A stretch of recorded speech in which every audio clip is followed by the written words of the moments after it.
Bonjour, alors je voulais vous faire une petite vidéo pour vous sensibiliser aux arnaques sur internet.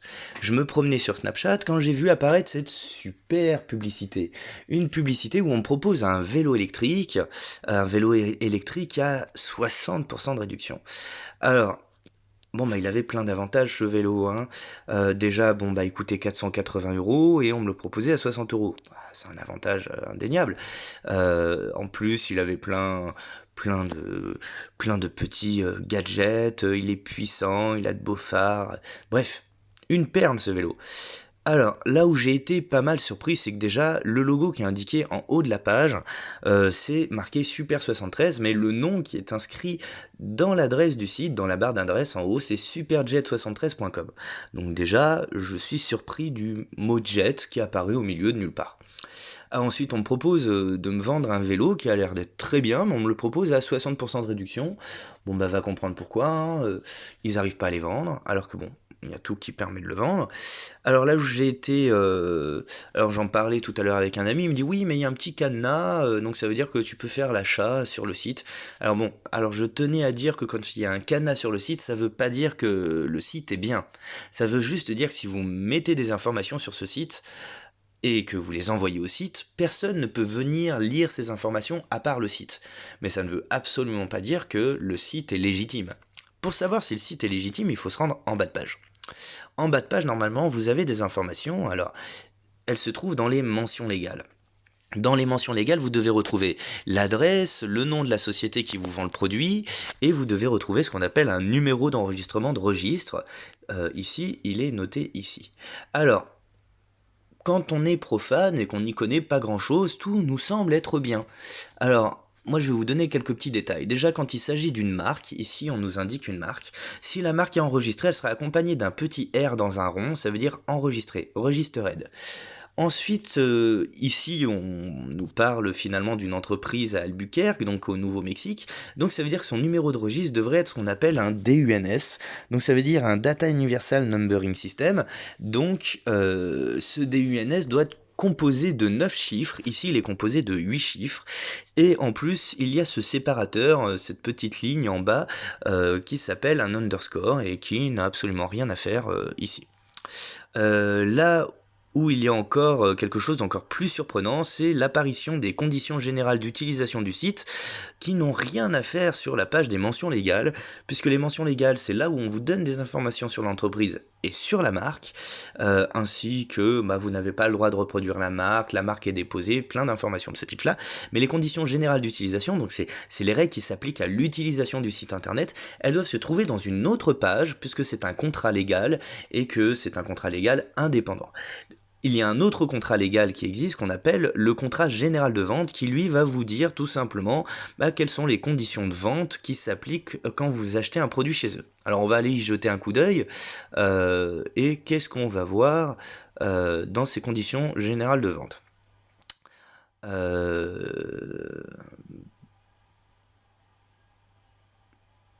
Nous nous réservons le droit de refuser à tout moment l'accès au service à toute personne, quelle qu'en soit quelque raison que ce soit. Vous acceptez de ne pas reproduire, d'accord, l'exactitude. Donc là pour l'instant, de ce que je vois en conditions générales de vente, c'est qu'il nous donne des conditions générales d'utilisation, parce que la reproduction des informations du site, c'est des conditions générales d'utilisation.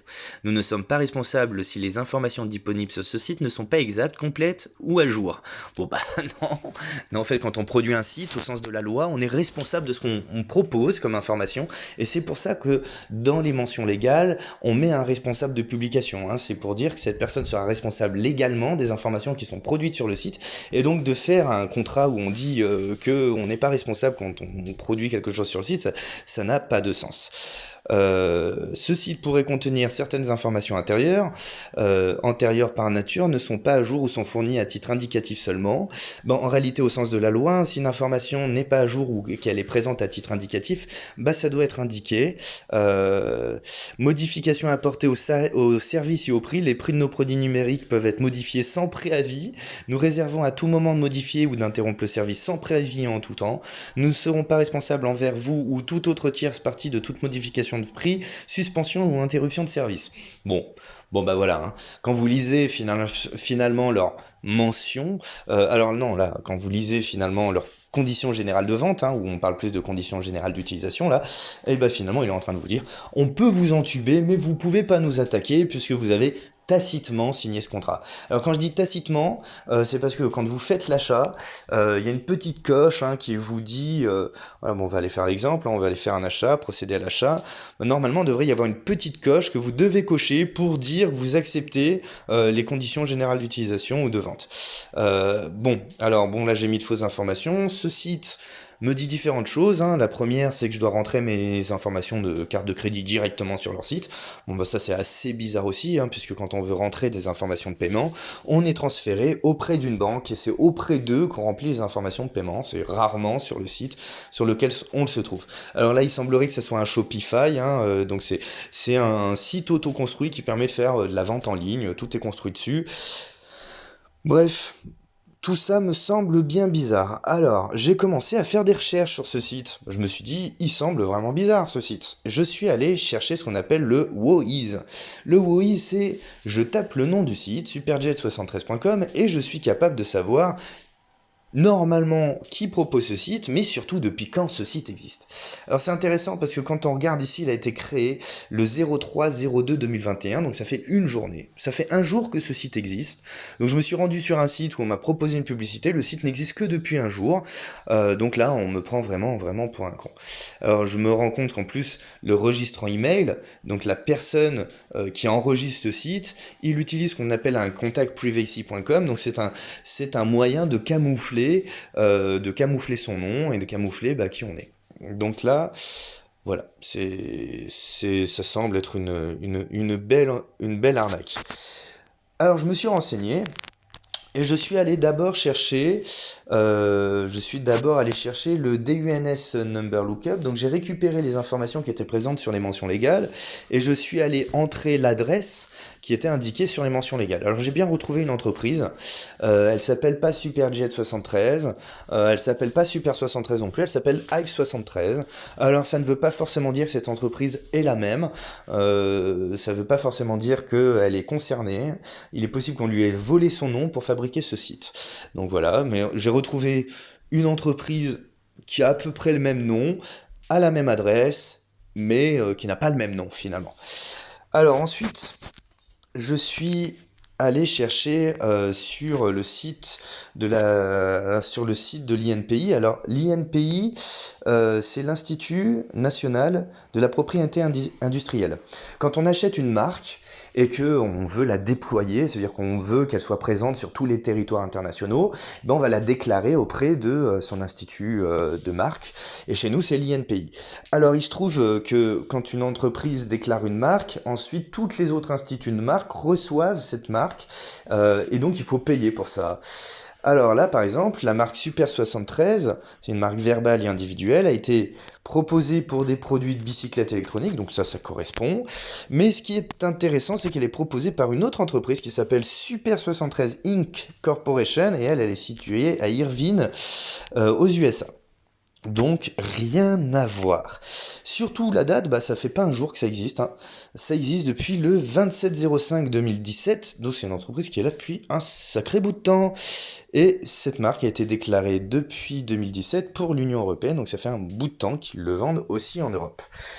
Alors, quand je suis allé fouiller un petit peu plus loin, je suis allé chez le PitchBook. Étant donné que c'est une entreprise américaine, eh bien, il est possible d'investir dessus et de connaître finalement des informations concernant cette entreprise. Donc, c'est une entreprise fondée en 2016, elle a 52 employés, et finalement, on se rend compte qu'elle a un site internet, c'est super73.com.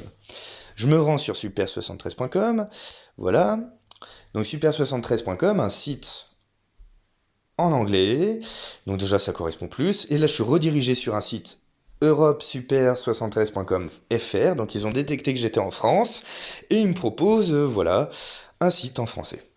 Alors là, on n'est pas du tout sur la même gamme de prix, hein, 650 euros. Bah non, non, là on est à 3399 euros. On me fait pas d'offre du tout, hein, on m'offre pas 60% de réduction, hein, et je comprends pourquoi, hein, ça a l'air d'être une belle mécanique qui vaut pas qu'on te paye 60 euros. Et surtout, si je me rends en bas de page, bah, j'ai accès aux mentions légales. Les mentions légales, qu'est-ce qu'on me dit? On me parle d'une entreprise enregistrée aux Pays-Bas, la Chambre des commerces, et on me donne un numéro, 766 317 61.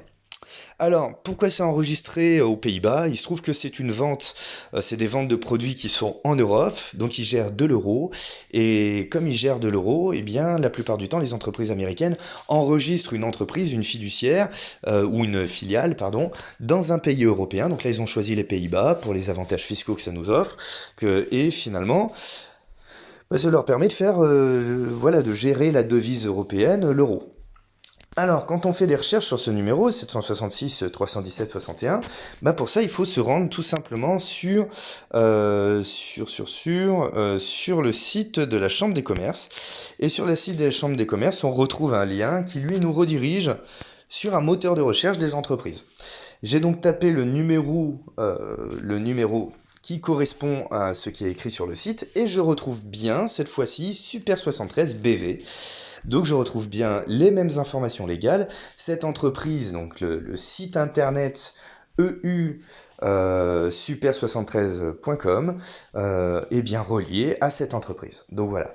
Donc d'un côté, on a un faux site, et de l'autre, on a un vrai site. Alors ce qui est intéressant aussi, c'est que si on regarde de près ce qui était enregistré pour les marques, on avait vu que c'était l'entreprise Super Inc. 73, Super 73 Inc. Corporation, qui avait déclaré. Donc si je me rends là aussi sur le WOIS de ce site, donc c'est un site qui lui existe depuis 1736 jours, donc déjà ça fait un sacré bout de temps, et je remarque, je vais aller regarder quelle entreprise a déclaré ce site internet, et voilà, Super 73 Incorporation.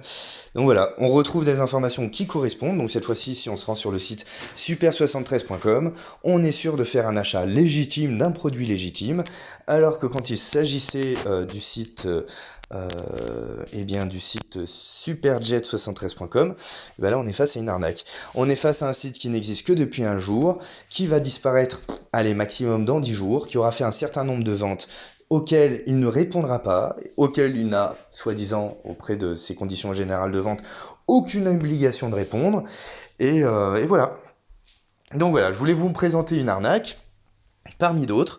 Donc voilà, ce qu'il faut retenir, bon bah la plupart du temps quand on vous propose un produit, là par exemple c'est marqué Super 73, normalement le site s'appelle aussi super73.com, hein, il n'y a pas de raison que le nom change.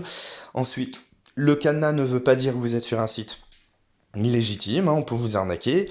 Ensuite, c'est pas parce qu'il dans les mentions légales on vous donne un numéro de registre que le numéro est juste. Il faut aller chercher si le numéro est juste. Et le plus important, c'est quand on vous propose un produit avec une marque, c'est d'aller chercher la marque auprès de l'INPI et de voir si cette marque est bien déployée en Europe. Parce que là, par exemple, on vous proposera plusieurs mentions de la marque et il faut chercher celle qui concerne l'Union européenne. Et ensuite, voir qui a déclaré cette marque. Ensuite, vous recherchez l'entreprise qui a déclaré cette marque. Souvent, elle a un site légitime. Et c'est sur ce site que vous retrouverez clairement le vrai produit que vous voulez sélectionner. Voilà, voilà. Donc je voulais vous présenter une arnaque parmi d'autres. Il se trouve que sur Snapchat et Instagram, il n'y a aucun filtre pour les publicités. Je peux demain, si je le veux, ouvrir un site bidon, vendre une connerie que je n'enverrai jamais, en me faisant passer pour quelqu'un qui a une autre adresse à l'autre bout du monde, et finalement vous ne verrez jamais la couleur de votre produit, vous vous serez gentiment fait prendre 60 euros. Là 60 euros, mais on peut très bien faire des arnaques qui vont bien au-delà. Et donc, je vous recommande, quand vous faites des achats sur Internet, de bien regarder les mentions légales et de faire des recherches sur l'entreprise et de voir s'il y a des petites fautes. Voilà. Voilà, je vous souhaite une bonne journée, merci d'avoir regardé cette vidéo.